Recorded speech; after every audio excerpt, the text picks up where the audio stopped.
तुमको सुनाए कैसे। मुझे लगा मेरा नाम सुनकर शायद तुम मिलने से मना कर दोगी।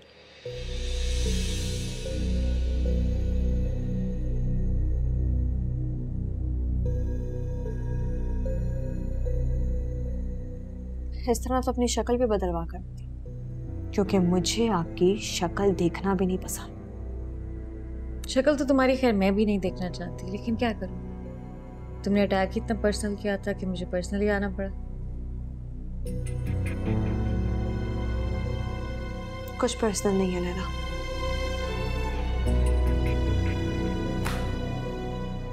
सब कुछ ऑफिशियल है। तुम्हें वाकई लगता है ईमान कि वो सब एक्टिविटीज मेरे नॉलेज में थी? बिल्कुल।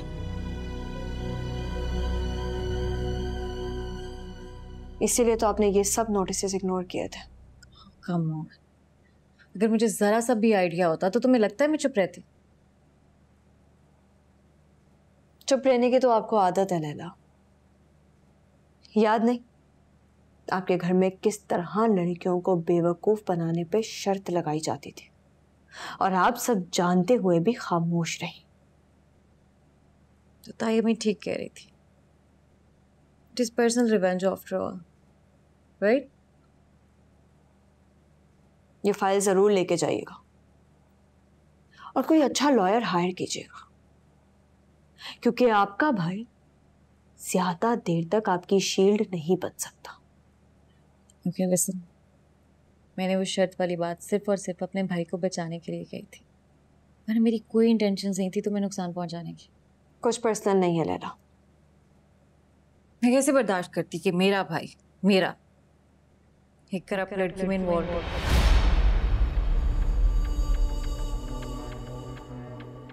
करप्ट तो नहीं हो क्या?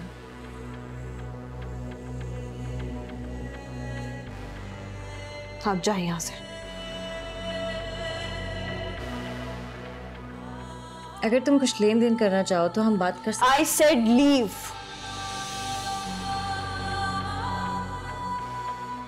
और ये लेके जाइएगा, और प्लीज एटलीस्ट अपने लॉयर के सामने तो सच बोलना। सच ही बताऊंगी और सब कुछ बताऊंगी। वहां से शुरू करूंगी जब तुम बिलाल के साथ उस गेस्ट हाउस में मिलने जाती थी, और इस बात के सारे सबूत हैं मेरे पास। मैं बिलाल के साथ? अब तो ऑब्वियसली तुम मुकर ही जाओगी, एंड आई टोटली अंडरस्टैंड। अपने से कमतर इंसान को झेलना थोड़ा मुश्किल होता है। तुमने बिलाल से तलाक उनकी कमतरी की वजह से ली? तलाक? भाई तुम्हारे पास तो सारी रिपोर्ट्स हैं, लेकिन नहीं, तलाक इस वजह से नहीं हुई थी। तलाक तो तुम्हारे और उसके नाजायज ताल्लुकात की वजह से हुई थी। मेरे और बिलाल के ताल्लुकात? इसीलिए तो आया था बाद में तुम्हारी हिमायत में लड़ने, तुम्हें पाकबाज साबित करने। गिरबान पकड़कर मारा था तैमूर और राहत ने। तुम झूठ बोल रही हो। तुम्हारे चक्कर में पागल होकर धमकियां दे रहा था। क्या करते वो लोग? मारा पीटा, घर से निकाल दिया। पता नहीं कौन सी सड़कों की खाक छान रहा होगा। तुम्हारे पास नहीं आया?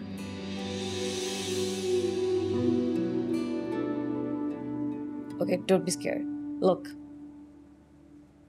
अगर तुम पर्सनल ग्रजेस खत्म करके आहत को रिलीज करवा दो तो ये बातें कोर्ट और लॉयर तक नहीं जाएंगी।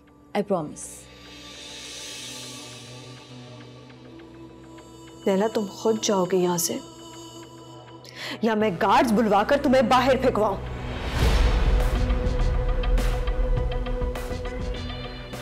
जा रही हूं, लेकिन एक बात याद रखना, तुम आहत को तो रिलीज हम करवा ही लेंगे, लेकिन तुमने इस कुर्सी की अकड़ में मेरे खानदान के साथ जो पंगा लिया है ना, बहुत महंगा पड़ेगा तुम्हें, बहुत ज्यादा। गाड़ी कहाँ है मेरी? सर्विस करवाने गया था या असेंबल करवाने रुक गया? बात हुई है मेरी मैडम, वहाँ रश बहुत। तो आपने इस टाइम पे भेजा ही क्यों है उसे? कब से वेट कर रही हूँ मैं। आप अंदर बैठे मैडम, जैसे ही गाड़ी आती है मैं आपको इन्फॉर्म करता हूँ। इसकी जरूरत नहीं है, मैं कैब बुलवा लूँ। सॉरी मैडम, आप कैब नहीं बुला सकती। ये क्या बदतमीजी है? सॉरी मैडम, बिलाल सर के आर्डर्स हैं कि सिक्योरिटी रीजंस की वजह से आप उनके आने तक घर नहीं जा सकते। नवाज सर, मेरी गाड़ी मंगवाओ वरना मैं यहाँ से पैदल चली जाऊंगी।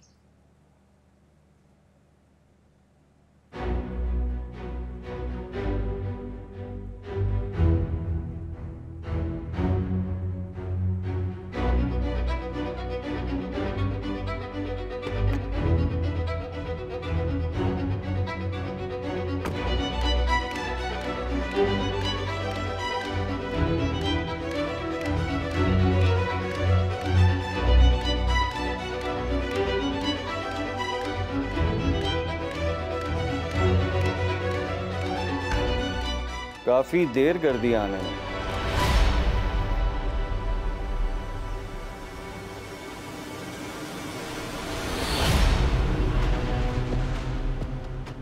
आप यहाँ क्या कर रहे हैं? निकल जाए यहाँ से। तुम क्या कर रही हो? मैं कह रही हूँ भाई दफा हो जाए। कल रात कहाँ थी? आप होते कौन है मुझसे ये सवाल करने वाले? किसके साथ थी? आप यहाँ से जा रहे हैं क्या? मैं गार्ड्स को बुलाऊं? तुम मेरे पास आ रही हो या मैं बाहर खड़े मीडिया को बुलाऊं? ये देखो, एक क्लिक पर सारा मीडिया इस घर के अंदर होगा। मीडिया? हाँ, मीडिया। और फिर तुम्हारे रिश्वत लेने के चर्चे आम होंगे।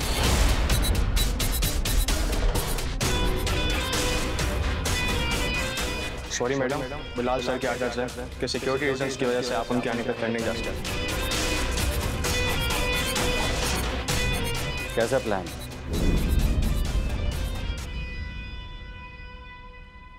आप? मैं तो सिर्फ अपने भाई को छुड़ाने के लिए तुम्हारे कहने पर रिश्वत लेकर यहाँ आया हूं।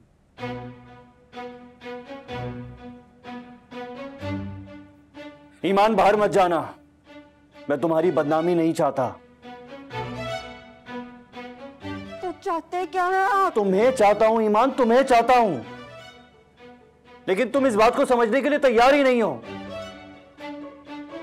अब फैसला तुम्हारा है, या तो मेन गेट खोलकर सारा मीडिया अंदर बुला लो, अपनी, अपने खानदान की, अपने अब्बा की बदनामी करके खाली हाथ जेल चली जाओ, या फिर ये सब, बल्कि इससे बहुत ज्यादा ईमान, इससे बहुत ज्यादा लेकर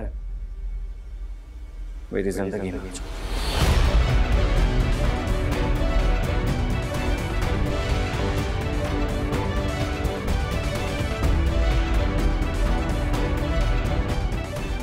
क्या सोच रही हो? ऐसे हालात में सोचते नहीं है ईमान, फैसला करो।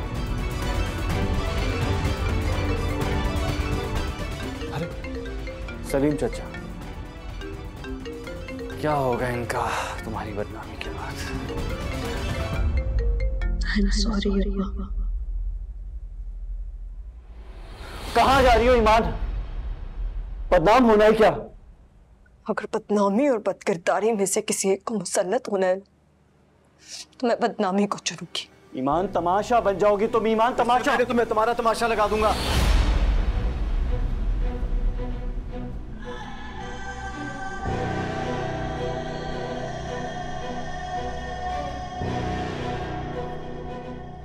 तुम यहाँ क्या कर रहे हो? तुम्हें क्या लगता है कि मैं यहाँ पर क्या कर रहा हूँ?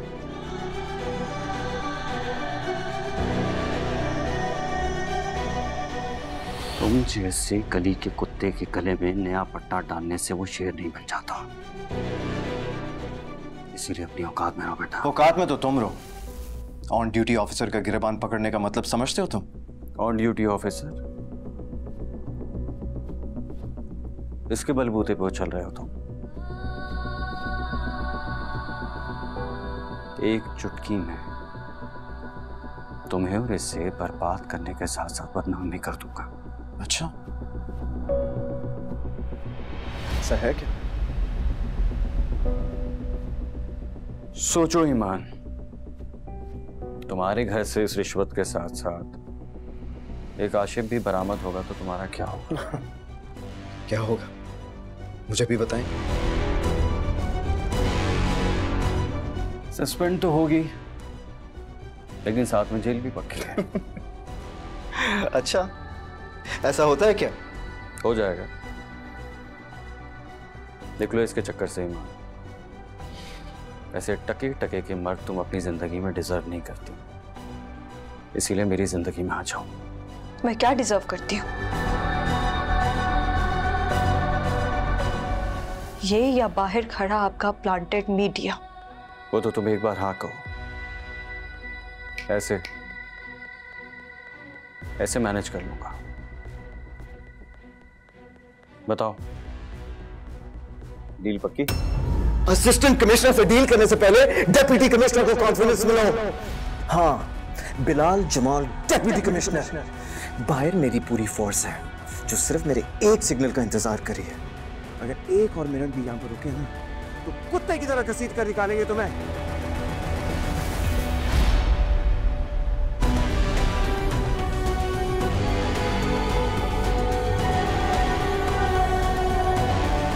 और बेहतर यही है कि जैसे चोरों की तरह छुपकर यहां पर आए थे ना, बिल्कुल वैसे ही मुंह छुपाकर यहां से निकल जाएं।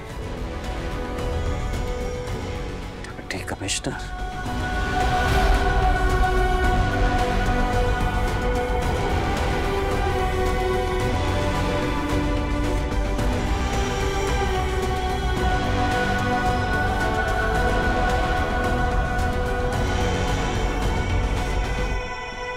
लाल मेरी बात सुनो, दिस इज इम्पोर्टेंट।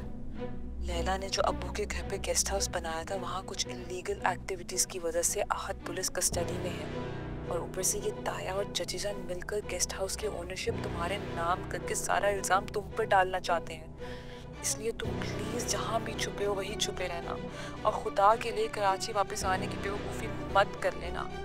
और तैमूर से तो वो कांटेक्ट करे भी तो बात मत करना, उनका तो नंबर ब्लॉक कर देना, ओके?